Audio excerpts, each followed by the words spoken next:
There is a quiet feeling most people carry. They rarely say it out loud. They barely admit it to themselves. It's the feeling that no one is really paying attention, not in the way that matters, not in the way that feels supportive, not in the way they hoped.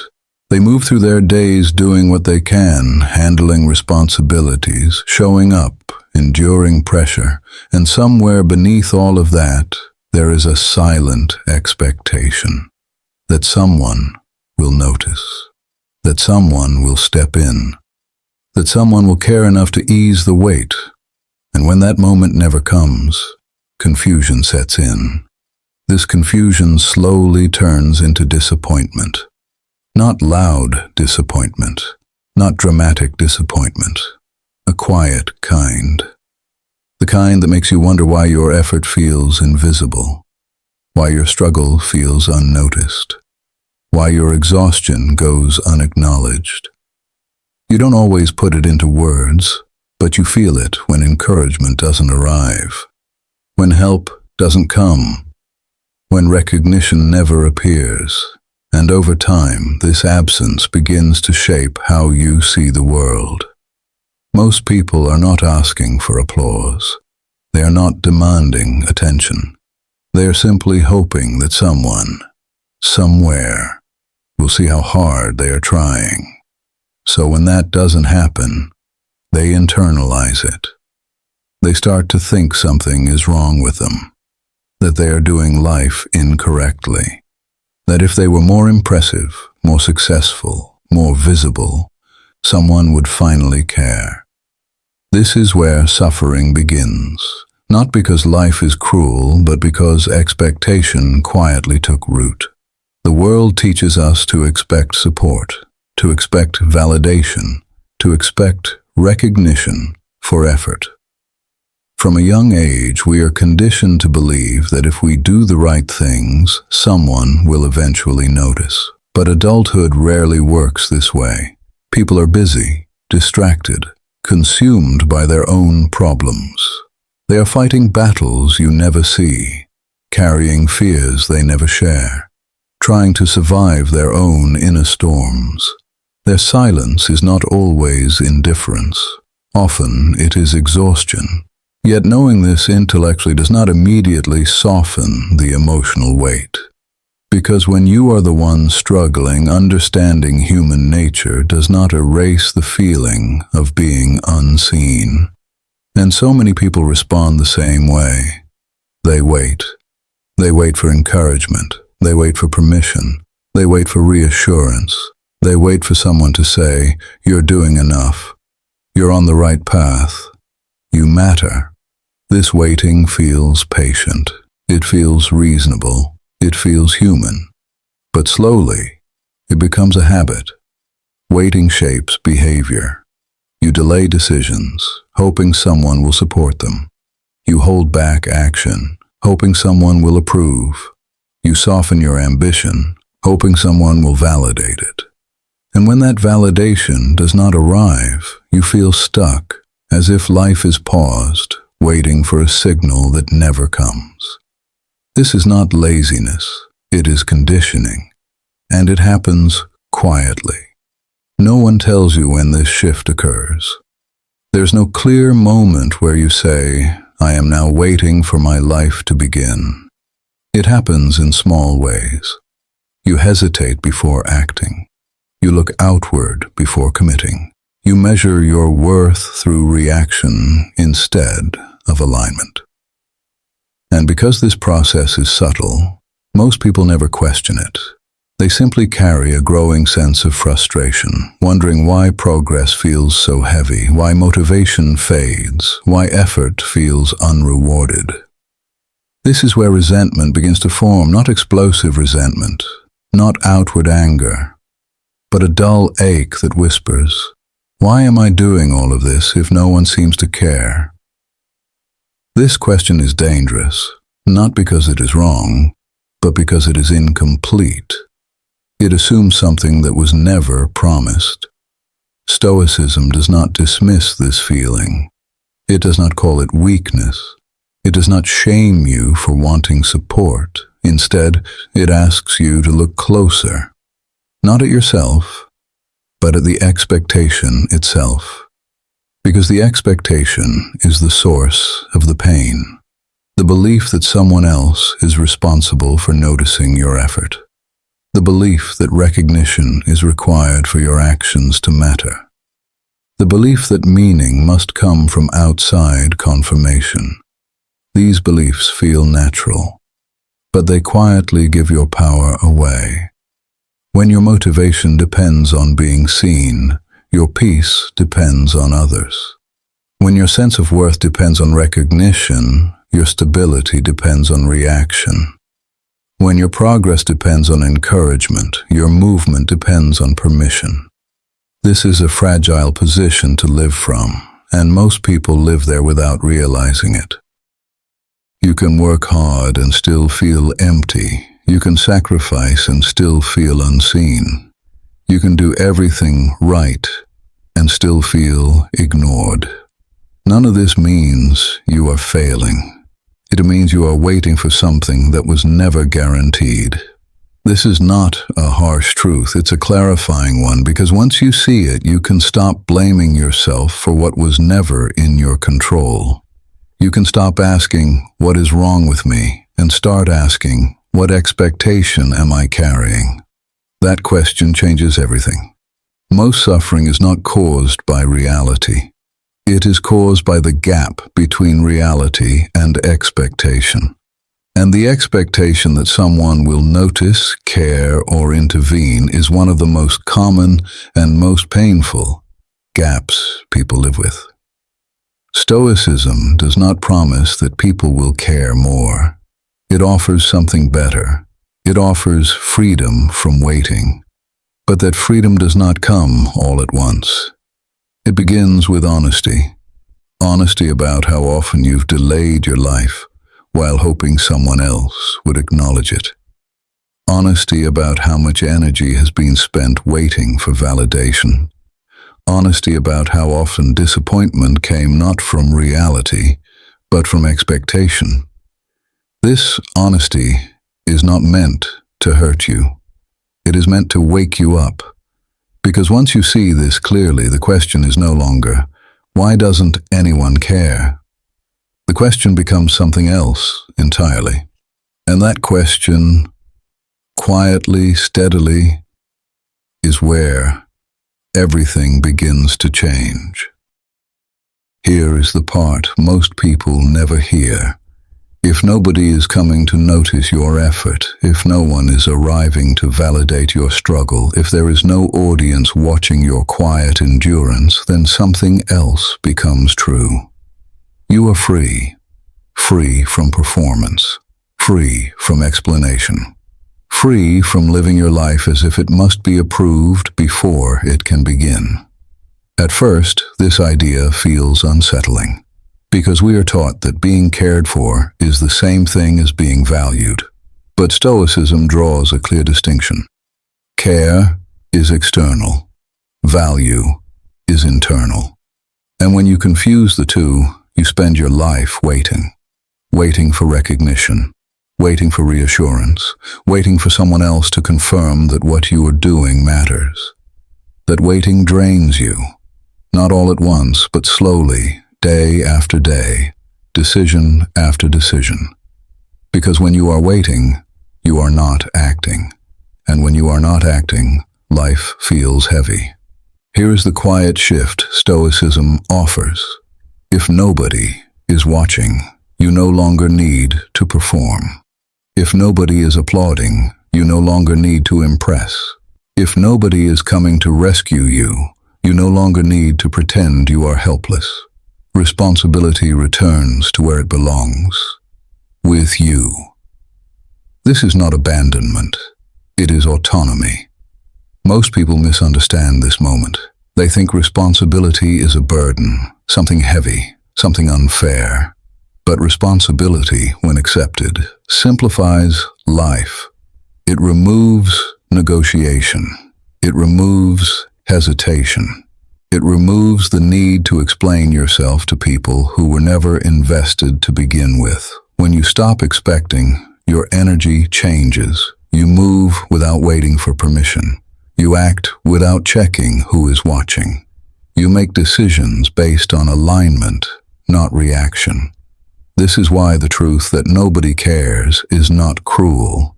It is clarifying. It releases you from the exhausting task of trying to be seen. It frees you from measuring your worth through attention. It allows you to live quietly without the constant pressure to prove something. And in that quiet, something stabilizes. You stop asking, "Why doesn't anyone care?" And you start asking, "What do I want to build, even if no one notices?" That question is powerful, because it belongs to you. This is where Stoicism begins, not with anger, not with withdrawal, but with acceptance. Acceptance that the world does not owe you attention, and relief in knowing that your life does not require it. If this truth feels uncomfortable, do not push it away. Sit with it, because once you accept it, you stop waiting. And when you stop waiting, you finally begin to move. So instead of staying with the idea alone, we're going to slow down and look at how this truth actually works in real life. Not as rules, not as theory, but as shifts in how you think, how you act, and how you carry yourself when no one is watching. Because once you understand what this reality frees you from, everything that follows becomes lighter, clearer, and far more deliberate. 1. Nobody owes you attention, and that's not cruel. This is one of the hardest truths to accept, not because it is harsh, but because it dismantles a quiet assumption most people live with for years. The assumption that if you struggle long enough, someone will notice. That if you carry responsibility well, someone will acknowledge it. That if you suffer quietly, someone will eventually step in and make it lighter. Stoicism does not attack this hope. It simply asks you to examine it honestly. Because the pain you feel is not caused by people ignoring you. It is caused by the belief that they were supposed to do otherwise. Most people are not withholding care. They are consumed. Consumed by their own fears, their own problems, their own unfinished inner lives. They wake up thinking about themselves. They fall asleep replaying their own mistakes. They move through the world trying to hold their own structure together. This is not selfishness. It is human limitation. Once you understand this, indifference stops feeling personal. When someone does not notice your effort, it is rarely because it lacks value. It is because their attention is already exhausted elsewhere. Stoicism begins here, with realism instead of resentment, because resentment assumes intention, and most neglect has none. When you expect attention, you give others a role they never agreed to play. You silently assign them responsibility for your motivation, your reassurance, your sense of being seen. And when they fail to perform that role, you feel wronged. But nothing was promised. This is not a moral judgment. It is a structural one. The world does not operate on emotional fairness. It operates on attention economics. Attention is limited. Energy is finite. Focus is scarce. Once you accept this, you stop interpreting silence as rejection. You stop asking, "Why don't they care?" and start seeing the truth. They are simply occupied with surviving their own lives. This shift alone reduces a tremendous amount of suffering, because you stop carrying resentment for debts that never existed. You stop measuring your worth by how often others acknowledge it. You stop waiting for emotional confirmation before taking yourself seriously. This does not make you colder. It makes you clearer. Stoicism does not remove compassion. It removes entitlement. and entitlement, when unmet, turns into bitterness. Many people confuse expectation with hope. Hope is light. Expectation is heavy. Hope says, something good may happen. Expectation says, something must happen. When attention becomes an expectation, every moment of silence feels like failure. Stoicism gently removes that burden. It teaches you to act without requiring applause, to move forward without needing reassurance, to do what is necessary because it is aligned, not because it will be noticed. This is not loneliness. It is independence. When you stop expecting attention, your energy returns to you. You no longer leak motivation through disappointment. You no longer stall progress waiting for validation. You act because it makes sense, not because it will be seen. This is a quieter form of confidence, one that does not announce itself, one that does not demand recognition, one that remains steady even when no one is watching. There is relief here, though it may not feel like it at first. Relief in realizing you do not need to be constantly affirmed to continue. Relief in knowing that your effort does not lose meaning in the absence of witnesses. Relief in understanding that silence does not erase value. Most people exhaust themselves trying to be visible. They shape their choices around reaction. They calibrate their behavior to approval, and when approval does not come, they feel discouraged, as if something essential is missing. Stoicism restores that missing piece, not by giving you attention, but by removing your dependence on it. You begin to see that life feels lighter when you stop carrying invisible expectations, that your decisions feel cleaner when they are not shaped by reaction, that your sense of self stabilizes when it is not constantly adjusted to external response. Nobody owing you attention does not mean nobody values you. It means value is not transactional. It means your life is not a performance. It means your effort does not require an audience. Once you accept this, you stop negotiating your worth through visibility. You stop explaining your choices to justify their existence. You stop feeling offended when the world continues without acknowledging your struggle. This acceptance does not make you passive. It makes you precise. You choose where to invest energy. You choose when to engage. You choose when to remain silent. Because your sense of direction is no longer outsourced. This is one of the most stabilizing internal shifts a person can make. To realize that attention is not a requirement for meaning. That effort does not lose value when it goes unnoticed. That dignity does not depend on recognition. Once this settles, something changes in how you move.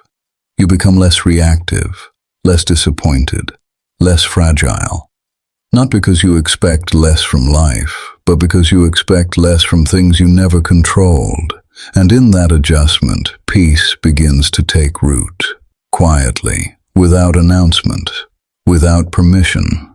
This is where self-governance starts, not with force, not with detachment, but with the simple realization that no one owes you attention, and that knowing this sets you free. 2. Waiting for validation traps. Waiting rarely looks dangerous at first. It looks patient, responsible, mature.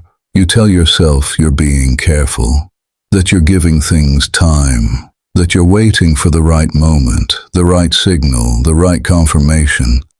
But beneath that patience, something else is happening.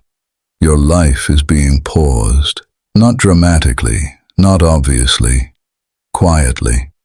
Most people don't realize how often they delay action until someone else affirms it. They hesitate to start until they feel supported. They soften decisions until they feel understood. They postpone commitment until they feel encouraged.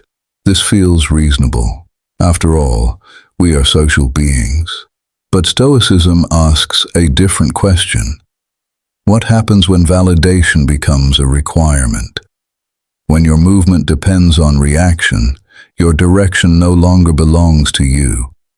Waiting for validation slowly trains you to distrust your own judgment. You begin to second-guess decisions that once felt clear. You look outward instead of inward. You measure the quality of your choices by how they are received, not by whether they are aligned. This is how authority erodes. Not because others take it from you, but because you hand it over one hesitation at a time. The Stoics were precise about this. They understood that the moment you attach your sense of worth to approval, you place your stability outside your control. And anything placed outside your control becomes fragile. Validation is unpredictable, inconsistent, often delayed. Sometimes it never comes at all. So when your motivation depends on it, you feel stalled. You wait. And the waiting begins to feel heavy. Not because you are inactive, but because your energy is being spent monitoring reaction. You watch. You check. You interpret silence. And silence, when you are waiting for validation, feels unbearable. It feels like rejection, like dismissal, like failure. But silence is neutral. It only becomes painful when you assign meaning to it. Waiting for validation also reshapes how you see yourself. You start to wonder if your ideas are good enough, if your instincts can be trusted, if your direction makes sense. You don't say these doubts out loud, but they influence your behavior. You move slower. You speak less confidently. You over-explain. This is not humility. It is hesitation disguised as caution. Stoicism draws a clear line here. There is a difference between reflection and delay. Reflection strengthens judgment. Delay weakens it.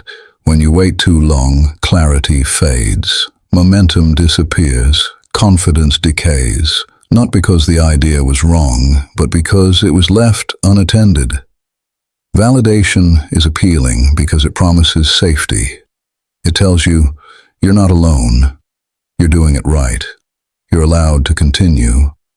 But Stoicism teaches that safety does not come from reassurance. It comes from self-trust. And self-trust is built by acting without guarantee, by choosing alignment even when reaction is uncertain, by moving forward without knowing who will approve. This is uncomfortable at first, because validation has been used as a substitute for certainty. But certainty does not come from others. It comes from consistency, from seeing yourself act according to your values again and again. Waiting for validation also creates a subtle dependency. You become emotionally tied to responses you cannot control. A positive reaction lifts you. A lack of response deflates you. Your internal state fluctuates based on feedback. This is exhausting, and it makes peace unstable. Stoicism aims for stability, not emotional numbness, but emotional independence.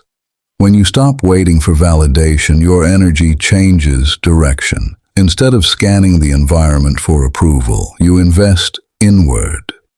You ask different questions. Does this align with who I am becoming? Does this choice make sense, even if no one acknowledges it?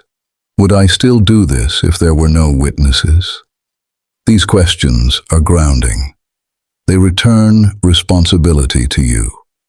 You begin to act because something is right, not because it will be praised.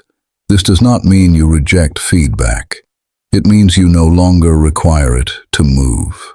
There is a quiet confidence that forms here, not the loud kind, not the performative kind, the kind that does not rush, the kind that does not explain itself.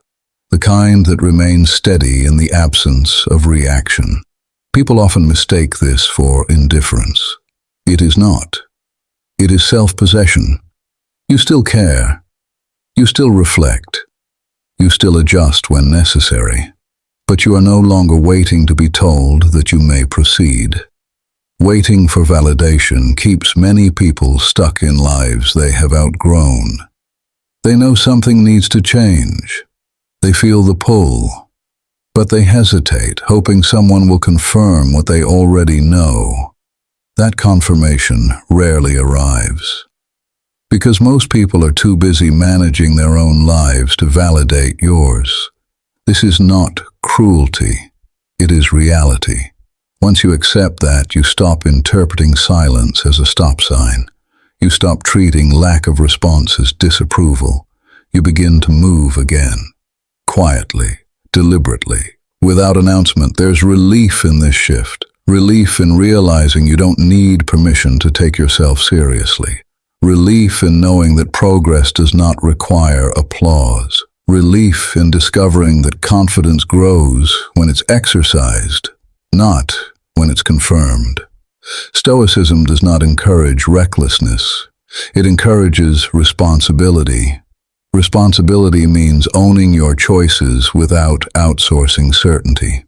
It means accepting that some decisions will be misunderstood, that some efforts will go unnoticed, that some growth will happen quietly. This is not a flaw. It is a feature. When you stop waiting for validation, you reclaim momentum. Momentum brings clarity. Clarity brings confidence. Confidence brings calm. And calm, once established, is not easily shaken. You no longer feel trapped by reaction. You no longer feel stalled by silence. You move because it is time, because it is aligned, because you have decided. And that decision, made without validation, is one of the strongest you will ever make, because it belongs entirely to you. 3. Self-reliance is not isolation. When people hear the idea of self-reliance, many of them misunderstand it immediately. They imagine distance, emotional coldness, a life lived alone. They picture someone cutting everyone off, refusing help, standing rigid and disconnected. Stoicism does not teach that. In fact, it warns against it. Because isolation is not strength, it is a reaction. Self-reliance, on the other hand, is a position. It is the difference between choosing yourself and pushing others away.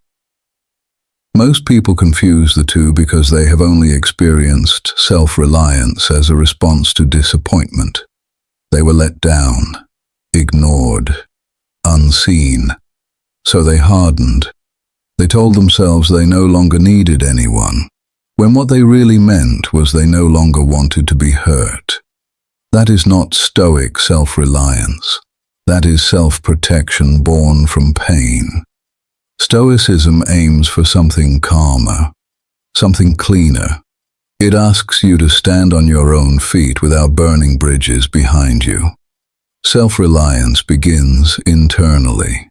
It means your sense of direction does not depend on constant reassurance. It means your emotional stability does not collapse when support is absent.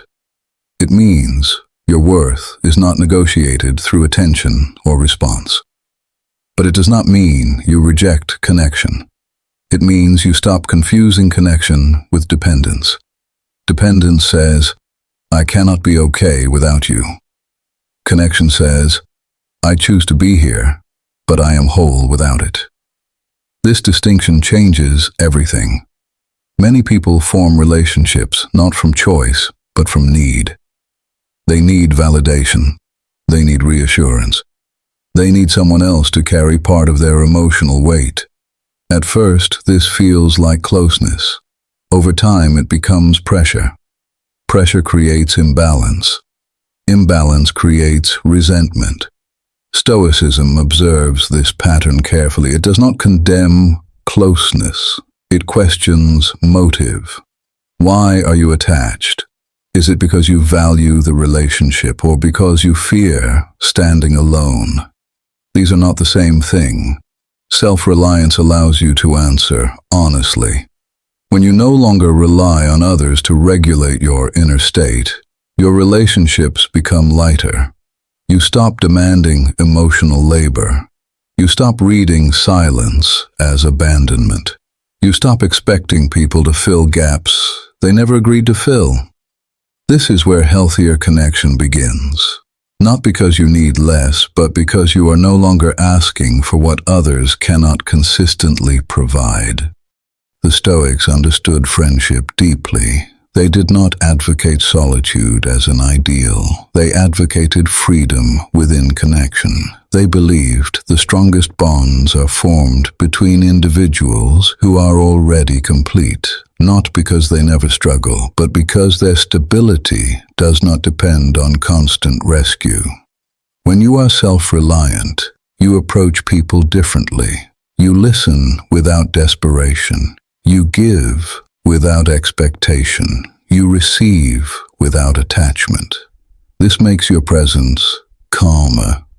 People feel less pressured around you, less responsible for your mood, less burdened by unspoken demands. And because of that, respect grows, not through control, but through balance. Self-reliance also changes how you experience disappointment. When someone fails to show up, it still hurts. Stoicism does not erase feeling, but the hurt does not destabilize you. It does not collapse your sense of direction. It does not send you into self-doubt. It does not make you question your value. You feel the disappointment, and then you continue. This is not indifference. It is resilience. Many people stay entangled in unhealthy dynamics because they confuse endurance with loyalty. They tolerate imbalance because they fear being alone. They excuse neglect because they hope things will change. They remain stuck because separation feels unbearable. Self-reliance dissolves this fear, not by pushing people away, but by removing the panic that comes from standing alone. When you know you can hold yourself steady, you stop clinging. And when you stop clinging, your choices become clearer. You stay where there is mutual respect. You step back where there is imbalance. You no longer bargain with yourself to maintain connection at any cost. This does not make you harsh. It makes you honest. Self-reliance also protects you from over-investing emotionally. When you are dependent, you give too much too soon. You reveal too much without reciprocity. You attach before trust is earned. Stoicism teaches restraint, not emotional suppression, but emotional pacing. You allow connection to deepen at a rate supported by behavior, not by hope. This patience prevents future pain. It keeps relationships grounded in reality, not fantasy. Self-reliance does not remove warmth, it removes urgency. And urgency is what often distorts connection. When you no longer feel the need to be saved, approved, or constantly affirmed, you stop forcing closeness. You allow it to form naturally. This makes relationships stronger, not weaker. Because what is chosen freely lasts longer than what is clung to out of fear. There is also a quieter benefit to self-reliance. You begin to trust yourself, not in an arrogant way, in a grounded way. You trust that you can handle discomfort, that you can survive disappointment, that you can make decisions without external confirmation. This trust becomes a foundation. It allows you to remain open without becoming fragile. Many people close themselves off because they associate openness with pain. Stoicism shows another path. You can be open and still be steady. You can care without collapsing. You can connect without losing yourself. This balance is rare, and because it is rare, it becomes powerful. People feel it, even if they cannot explain it. They sense that you are present but not dependent, engaged but not needy. This creates a quiet gravity, not the kind that demands attention, but the kind that earns respect. Self-reliance also simplifies decision-making. You no longer ask, "What will they think?" You ask, "Is this aligned with how I want to live?" This removes noise. It does not guarantee easy choices, but it guarantees honest ones. And honest choices, even when difficult, lead to peace. Stoicism never promised comfort. It promised clarity. Self-reliance is one of the clearest forms of inner order. It allows you to walk through life without constantly looking over your shoulder for approval or rescue. You still value people. You still accept help when offered sincerely. You still appreciate support. But you are no longer waiting for it to begin living. This is the quiet shift. You stop approaching life as something that must be co-signed. You stop postponing growth until others are ready. You move forward, grounded, open, and intact. Self-reliance does not isolate you. It frees you to connect without fear. And that freedom is what allows relationships to exist without tension, without bargaining, and without silent resentment. When you stand firmly on your own, you no longer pull others toward you. You meet them. And that meeting is where real connection begins. 4. When you stop expecting, you start acting. Expectation has a strange effect on action. It looks harmless. It even feels reasonable. You tell yourself you're waiting for clarity, waiting for the right conditions, waiting until things feel more certain. But what you're often doing is postponing movement, not because you lack ability, but because expectation has quietly replaced decision. Expectation keeps your attention outward. It makes you look for signs, for approval, for reassurance that now is the right time. And while you're waiting, life keeps moving. Stoicism is blunt about this. Action belongs to the present. Expectation lives in the future. When you expect something to happen first, you delay the only thing you actually control, your response. Most people don't notice how expectation slows them down. They just feel a constant sense of friction. They plan endlessly. They think deeply. They prepare more than necessary. Yet nothing moves. This creates a specific kind of frustration, not chaos, not failure, stagnation. You know what you want to do. You know what direction feels right. But something holds you back. That something is often expectation.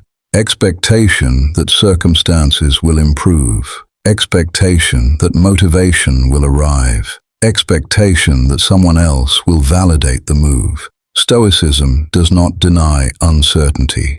It accepts it. And in that acceptance, action becomes possible. When you stop expecting conditions to be perfect, you start acting within imperfect ones. This is not recklessness. It is realism. Because perfect conditions rarely arrive, and waiting for them keeps you suspended in indecision. Expectation also distorts responsibility. When you expect others to respond a certain way, you subconsciously make your action dependent on them. You hesitate because you're anticipating reaction. You soften because you're imagining resistance. You delay because you're rehearsing outcomes. This is exhausting. Stoicism simplifies the equation. You act according to alignment. You accept outcomes without negotiation. This separation is crucial. Action is yours. Reaction is not. When you mix the two, movement becomes fragile. When you separate them, momentum returns. There is a noticeable shift that happens when expectation dissolves. Your energy stops leaking outward. You stop checking for confirmation. You stop measuring your steps against imagined responses. Instead, you ask simpler questions. What needs to be done? What is within reach today? What is aligned with who I am becoming? These questions do not require permission. They require honesty. When you act without expectation, your actions become cleaner. There is less emotional noise, less internal debate, less hesitation. You move because it is time, not because the environment feels safe. This is where discipline begins to feel lighter, not because effort disappears, but because resistance does. Expectation creates resistance by adding conditions to action. Action without expectation feels direct, uncomplicated. Stoicism values this simplicity, not because life is simple, but because clarity reduces unnecessary struggle. Many people confuse expectation with hope. Hope allows action. Expectation delays it. Hope says, I will act and accept the result. Expectation says, I will act if the result looks favorable. Only one of these produces movement. Expectation also magnifies fear. When you expect a specific outcome, you become afraid of losing it. You imagine embarrassment, failure, judgment, and so you protect yourself by not acting at all. This protection feels safe, but it quietly erodes confidence. Confidence grows through execution, not anticipation. Stoicism understands this. You do not build courage by waiting until fear disappears. You build courage by acting while fear exists. When expectation is removed, fear loses leverage. You no longer need guarantees. You no longer need approval.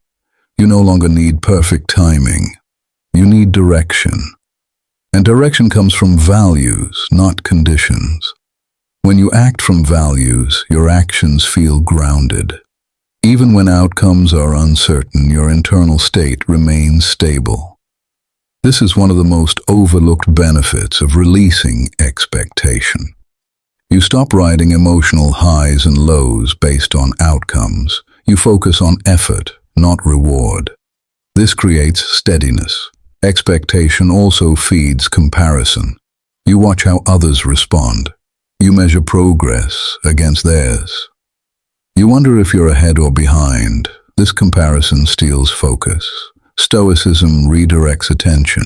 It teaches you to measure progress by consistency, not by applause. When you stop expecting recognition, you stop performing for it. You begin to work quietly, and quiet work compounds. There is something deeply grounded about acting without expectation. Your actions feel honest, unforced, private.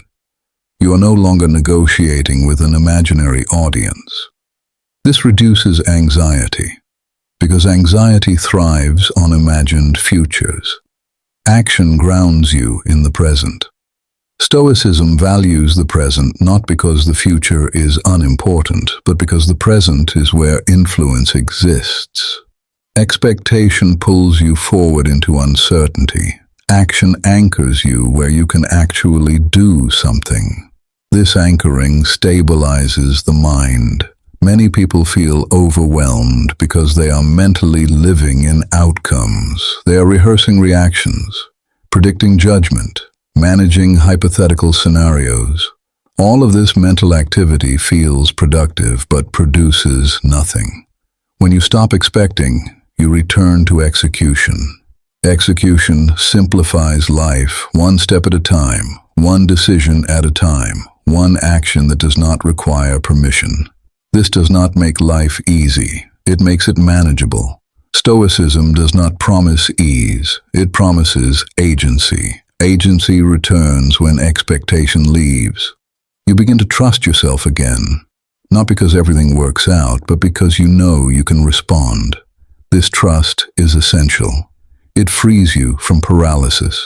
You no longer ask, what if this goes wrong? You ask, what will I do if it does? This question is empowering. It shifts focus from fear to capacity. Expectation collapses capacity by demanding certainty. Action builds capacity by confronting reality. The more you act without expectation, the more resilient you become. Not emotionally hardened, but practically capable. You stop overthinking, you stop delaying, you stop waiting for motivation. Motivation follows action, not the other way around. This is one of the most misunderstood truths. People wait to feel ready. Stoicism teaches you to become ready through movement. Even small action breaks inertia. And inertia is the real enemy. When you stop expecting, you also stop bargaining with yourself. You no longer say, "I'll start when I feel confident." You say, "I'll start, and confidence will catch up."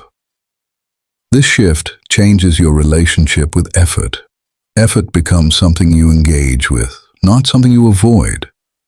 There is a quiet dignity in acting without expectation. You are not proving anything. You are not seeking validation. You are not managing perception. You are simply doing what aligns. This alignment is calming. It reduces internal conflict. It removes unnecessary pressure. You stop arguing with yourself about timing and approval. You move. Stoicism sees this movement as a form of respect. Respect for your time. Respect for your capacity. Respect for reality as it is, not as you wish it to be. When expectation dissolves, life becomes more immediate, more tactile, more honest. You engage with what is in front of you instead of waiting for what might be. This engagement creates momentum. Momentum creates clarity. Clarity reduces fear. And fear, once reduced, loses its ability to stall you. You don't need to announce this shift. You don't need to justify it. It shows in how you act. You stop waiting. You start doing. Quietly. Consistently. Without explanation. This is how progress actually happens, not through expectation, but through action taken in its absence.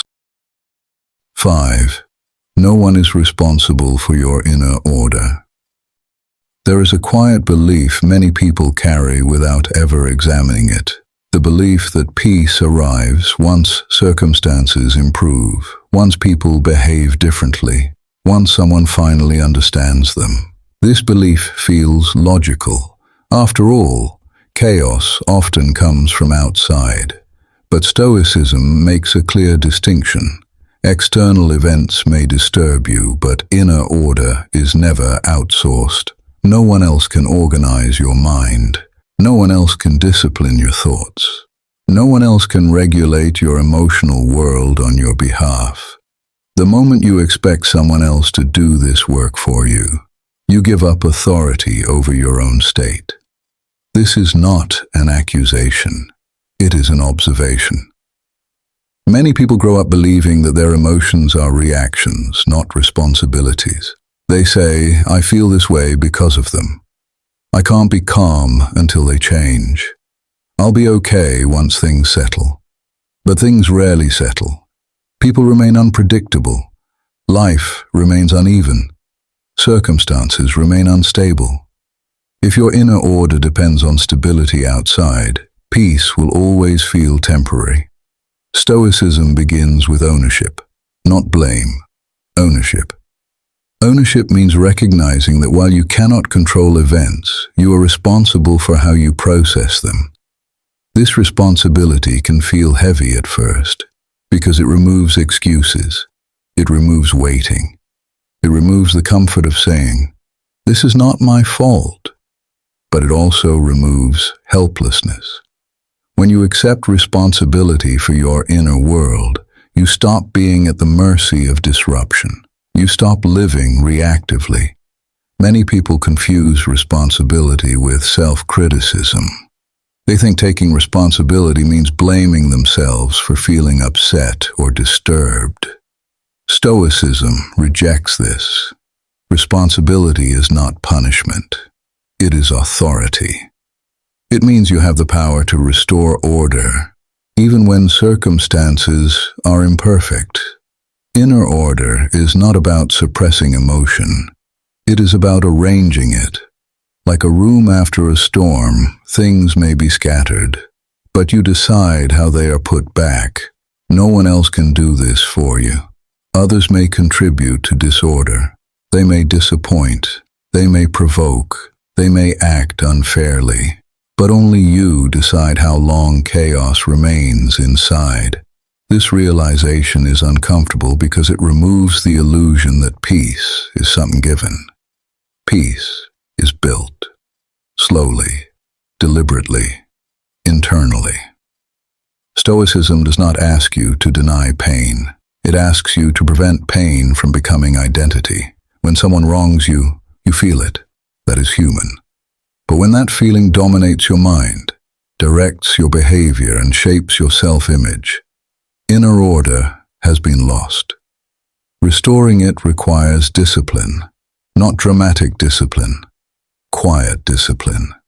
It means noticing when your thoughts spiral, when your emotions hijack attention, when reaction replaces intention, and gently, firmly, bringing yourself back. This is not easy, but it is learnable. Most people do the opposite. They look outward for relief. They replay conversations. They seek validation. They wait for apologies. They hope for closure. All of this keeps their inner world dependent on others. Stoicism cuts through this dependency. It says, you do not need them to change in order to regain order. You do not need explanation to regain clarity. You do not need apology to regain dignity. These things may help, but they are not requirements. This distinction is powerful because it means peace is portable. It travels with you. It is not tied to location, relationship, or circumstance. Inner order also changes how you interpret events. When your mind is disciplined, you stop dramatizing disruption.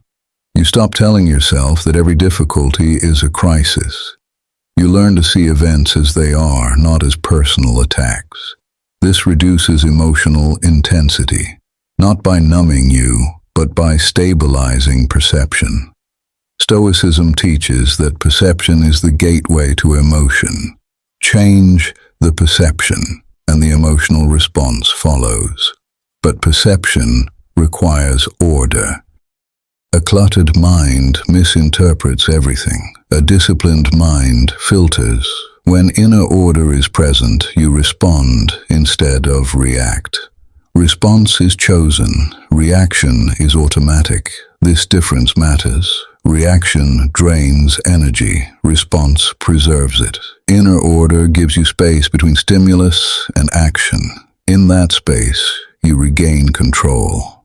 Many people feel exhausted not because life is difficult, but because their inner world is constantly unmanaged. They carry unresolved thoughts, unexamined emotions, lingering resentments. These accumulate. Stoicism encourages regular clearing, not through venting, but through reflection. You ask yourself, what am I allowing to disturb me? What am I holding on to unnecessarily? What am I reacting to that no longer deserves attention? These questions restore order. They return agency. Inner order also affects how you show up for others. When your mind is disciplined, you are less reactive, less defensive, less volatile. You do not demand that others manage your emotions for you. This creates calmer interactions. People feel safer around you, not because you are passive, but because you are steady. Steadiness is a form of leadership. It does not dominate, it grounds. This is why Stoics emphasized self-governance so strongly. They understood that a person who cannot govern their own mind will always feel governed by circumstances. Inner order is the foundation of freedom, not freedom from difficulty, but freedom within it. When you stop expecting others to stabilize your inner world, you stop being disappointed when they fail to do so. This reduces resentment. You stop blaming people for feelings they never agreed to regulate. You stop carrying silent expectations. This lightens relationships. It also clarifies boundaries. When your inner world is ordered, you know what disrupts it. And you learn to protect it without aggression, without explanation, without guilt. You step back when necessary. You disengage when needed. You remain composed. This is not avoidance. It is self-respect. Inner order does not isolate you, it strengthens you. It allows you to participate in life without being consumed by it. You feel emotion, but you are not ruled by it. You face difficulty, but you are not destabilized by it. This balance is rare, but it is attainable. Stoicism does not offer shortcuts. It offers practice, daily attention to thought, daily restraint in reaction, daily commitment to clarity. This is how inner order is maintained, not through perfection, but through consistency.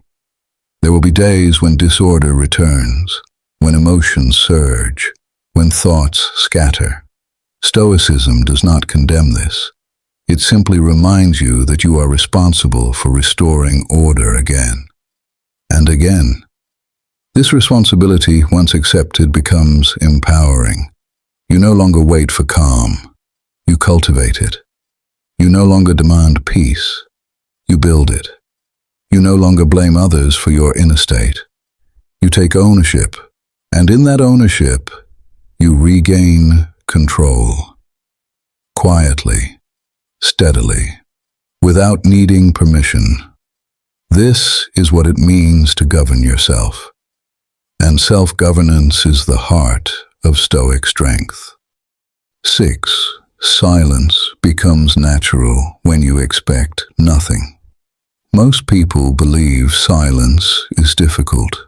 They think it requires discipline, emotional strength, or deliberate restraint. They imagine silence as something you must force yourself into, a decision you make while your mind is still arguing, still explaining, still reacting. Stoicism sees it differently. Silence is not something you practice. It is something that remains when expectation is removed. The need to speak almost always comes from an unspoken hope, a hope to be understood, a hope to be validated, a hope to correct the story, a hope to regain control of how you are perceived. When that hope exists, silence feels unbearable, because silence feels like surrender. But once expectation dissolves, silence stops feeling heavy. It becomes neutral, natural, effortless. Most people speak because they are still negotiating. They are negotiating respect, negotiating understanding, negotiating fairness. They explain themselves to be seen accurately. They defend their choices to feel justified. They respond emotionally to regain a sense of balance. Stoicism asks a simple question. What happens when you stop negotiating? When you expect nothing from the reaction of others, there is nothing left to explain. Words lose urgency. You no longer feel compelled to clarify your intentions. You no longer feel pressured to correct misunderstandings. You no longer feel responsible for how others interpret you. This is not indifference. It is resolution. Silence in this state is not avoidance. It is completion. Most people misunderstand silence because they associate it with repression. They imagine emotions being swallowed, truth being hidden, strength being faked. Stoic silence is none of these. It is silence that follows clarity. When you have fully accepted reality, there is nothing left to argue with. Expectation fuels speech. Expectation that someone will change. Expectation that someone will apologize. Expectation that someone will finally understand. As long as these expectations exist, the mind stays restless. It keeps preparing explanations. It rehearses responses. It imagines conversations that never happen. This mental noise creates the urge to speak. But when you let go of expectation, those imagined conversations fade. You stop preparing arguments for a courtroom that no longer exists. Silence arrives on its own. This is why Stoics valued acceptance so deeply. Acceptance is not passive, it is decisive. It means you have seen the situation clearly and chosen not to fight reality. Once that choice is made, speech becomes optional. Most explanations are attempts to control outcomes. You explain yourself to influence how someone feels. You speak to steer interpretation. You respond to reclaim authority.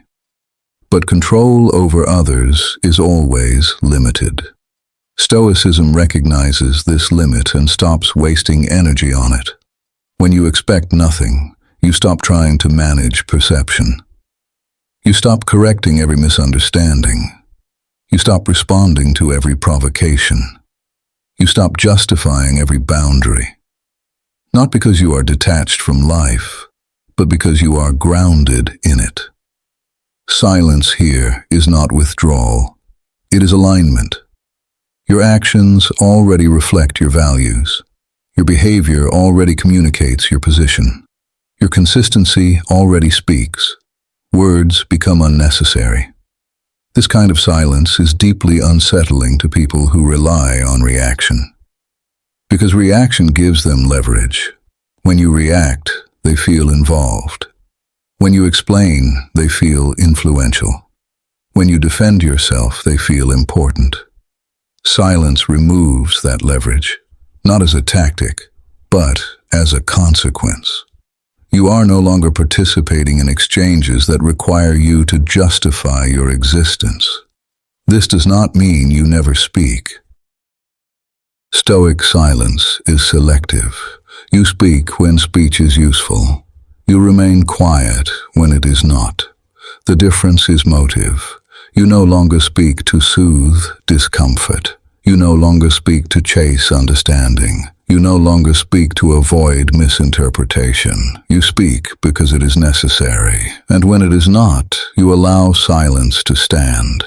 This makes your words heavier when they do appear. People listen differently to someone who does not speak reflexively, because restraint signals confidence. Not loud confidence, settled confidence. The kind that does not need constant clarification. Silence also protects your energy. Every explanation requires effort. Every defense consumes attention. Every emotional response pulls you back into situations you may have already outgrown. When expectation is gone, you conserve energy. You redirect it toward what is within your control, your actions, your habits, your discipline. This redirection changes your inner state. You feel less reactive, less drained, less entangled. Silence creates space. Space to think clearly. Space to observe without judgment. Space to act deliberately. This space is where self-respect lives. Many people fear silence because they believe it signals weakness. They worry others will interpret it as submission or defeat. Stoicism is unconcerned with this fear. It understands that dignity does not need to announce itself. If someone misinterprets your silence, that interpretation belongs to them. Expectation is what makes you care how silence is perceived. When expectation disappears, perception loses power. You are no longer living inside someone else's narrative. You stop correcting stories that were never yours to manage. This is a profound relief, because it removes the burden of constant explanation. You no longer feel responsible for how others feel about your choices. You no longer feel obligated to justify your boundaries. You allow actions to speak, and you accept that not everyone will listen. Silence also reveals truth. When you stop responding, people show you who they are. Some respect your quiet. Some become uncomfortable. Some grow louder. None of this requires your involvement. You observe. Stoicism values observation more than reaction, because reaction clouds judgment. Silence keeps judgment clear. When you expect nothing, you're not disappointed by what is revealed. You accept it.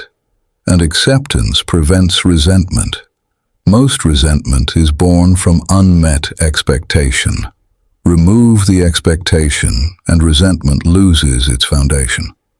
Silence then feels clean, not bitter, not tense, not forced. Clean. You are no longer holding back words that want to escape. There are simply fewer words to say.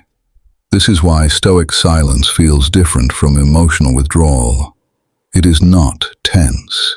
It is settled. It does not feel like restraint. It feels like closure. You have already made your decision internally. There is nothing left to explain externally.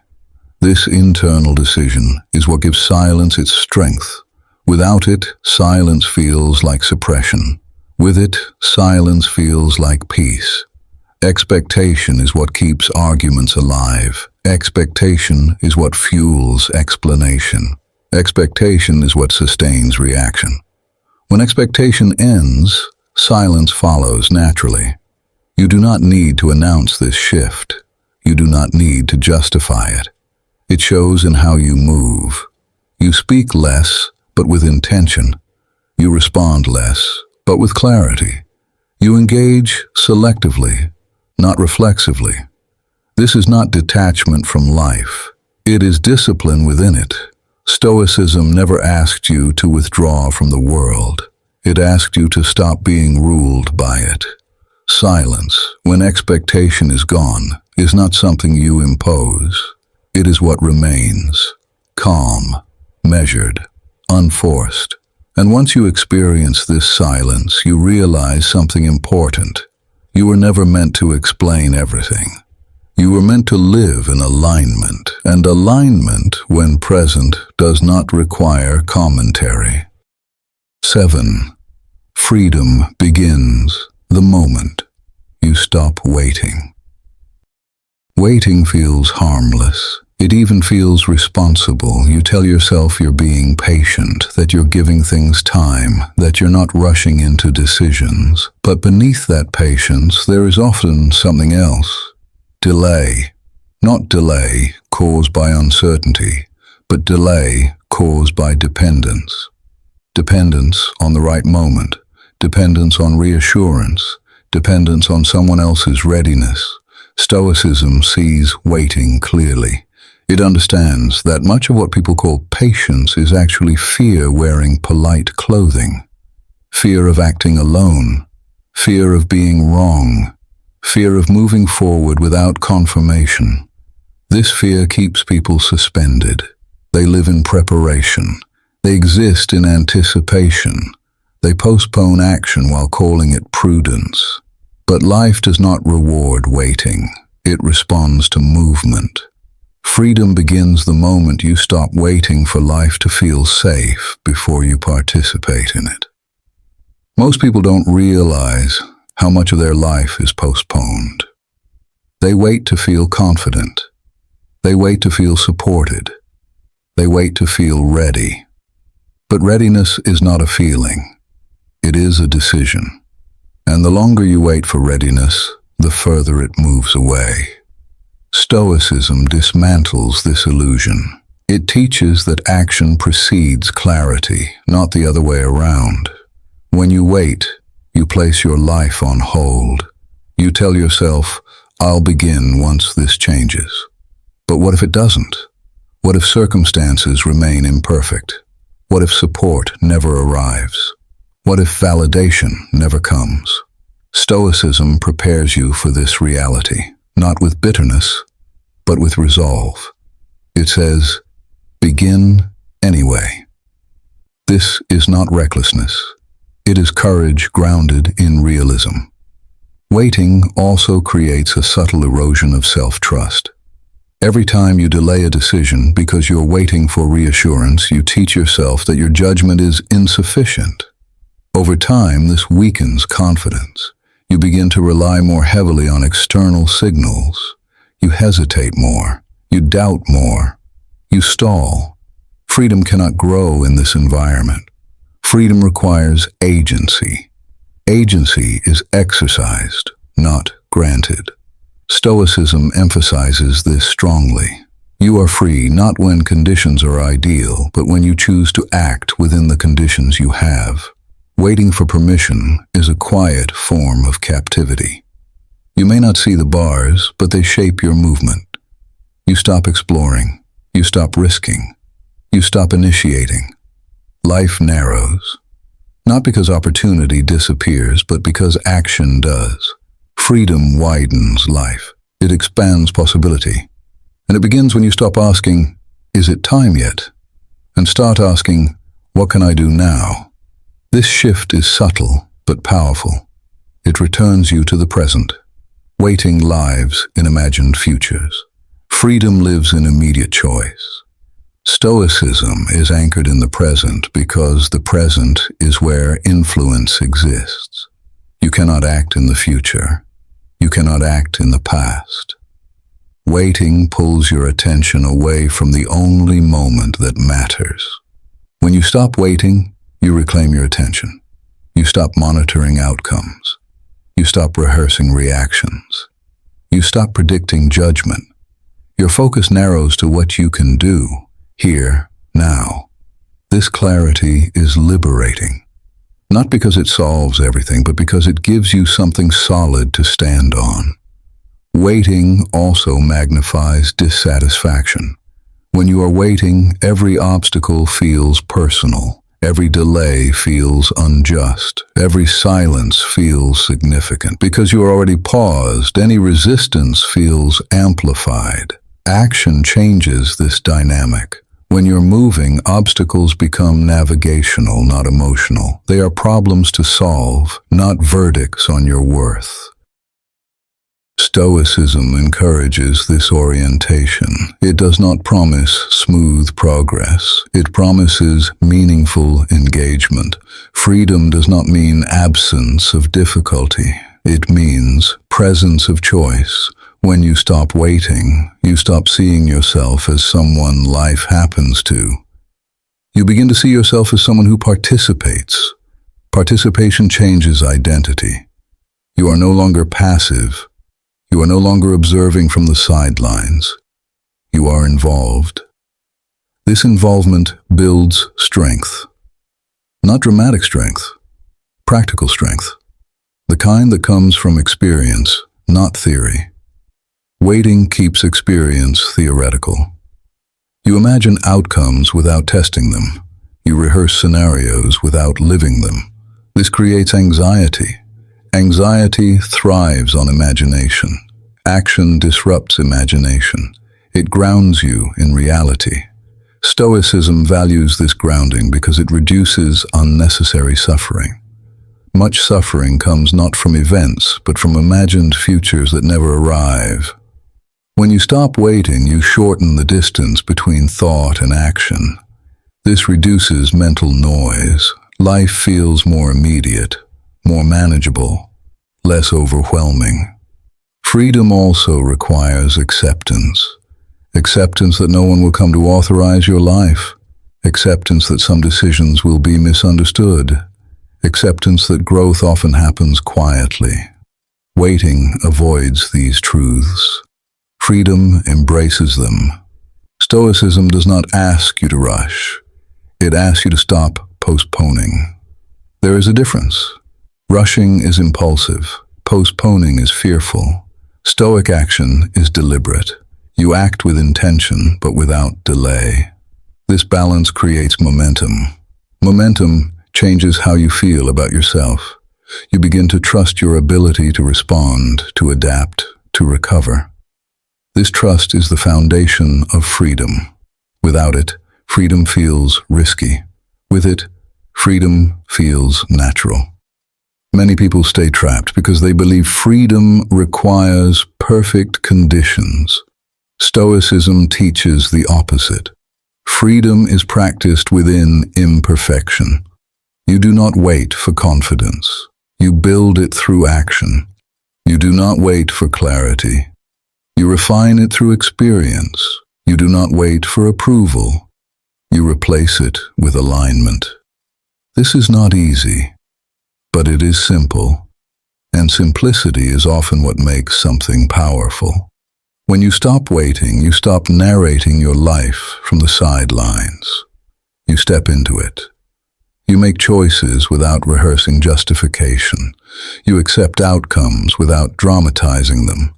You adjust when necessary, but you do not retreat. This forward motion changes how others see you, not because you announce it, but because consistency is visible. People sense when someone is no longer waiting. They feel the steadiness. They notice the decisiveness. They recognize the calm. This is not dominance. It is self-possession. Freedom also reshapes your relationship with time. You stop feeling behind. You stop comparing timelines. You stop measuring progress against imagined standards. You focus on movement, not milestones. This focus reduces pressure. Pressure often comes from waiting to be somewhere else. When you are engaged, pressure eases. Stoicism values engagement because it anchors the mind. A mind anchored in action is less vulnerable to fear. When you stop waiting, you accept responsibility for your direction. This responsibility may feel heavy at first, but over time it feels stabilizing, because you are no longer suspended between intention and execution. You are moving, and movement, even slow movement, is freedom in practice. You may not feel powerful immediately. You may not feel certain, but you will feel alive. And that aliveness comes from participation, not anticipation. Freedom does not arrive when everything is ready. It arrives when you stop waiting, quietly, deliberately, without asking permission. And once you experience this, waiting becomes harder to justify, because you realize that the life you were waiting for was never ahead of you. It was always here, waiting for you to step into it. 8. Nobody caring means you are finally free. There is a moment that changes everything. It is quiet. It does not announce itself, and most people miss it. It is the moment you stop interpreting indifference as rejection and start seeing it as freedom. When you truly accept that most people are not watching, not judging, not tracking your progress, something loosens inside you. The pressure to perform fades. The urge to explain weakens. The need to prove yourself softens. You are no longer living under a spotlight that never existed. This realization can feel uncomfortable at first, because it removes an excuse. You can no longer say, "I'm waiting because no one supports me. I'm holding back because no one believes in me. I'm stuck because no one is helping." Those stories dissolve, and in their place responsibility appears, not as punishment, as possibility. If no one is watching, you are free to build quietly. If no one is applauding, you are free to grow without performance. If no one is validating, you are free to define success on your own terms. This is not loneliness. It is autonomy. Most suffering comes from imagined observation, from the belief that eyes are always on you, that every misstep is recorded, that every pause is judged. Stoicism dismantles this illusion. It reminds you that people are absorbed in their own lives, their own fears, their own unfinished business. Once you accept this, you stop shrinking, you stop rehearsing explanations, you stop managing impressions, you stop adjusting yourself to be more acceptable. You begin to live more honestly, not louder, not dramatically, honestly. Freedom does not arrive with applause. It arrives with permission, and that permission does not come from others. It comes from accepting reality as it is, not as you hoped it would be. When you stop waiting to be seen, you start seeing yourself more clearly. You notice what matters. You notice what drains you. You notice what aligns and what does not. This clarity simplifies life. You no longer chase attention. You no longer beg for understanding. You no longer explain yourself to remain comfortable. You choose, quietly. This choice does not make life easy, but it makes it yours. And that ownership changes how you carry yourself. You move slower, but with intention. You speak less, but with weight. You act without needing witnesses. This is the freedom Stoicism points toward. Not escape from responsibility, but release from unnecessary expectation. When nobody cares, you are no longer performing for approval. You are finally free to live deliberately. And deliberate living is the most honest form of strength there is. You've stayed with this until the end, and that matters more than you might think. Not because of discipline, not because of willpower, but because you were willing to sit with ideas that don't comfort the ego, ideas that don't promise rescue, ideas that don't shift responsibility elsewhere. Stoicism has always been honest about this. It does not tell you that life will be fair. It does not tell you that people will notice.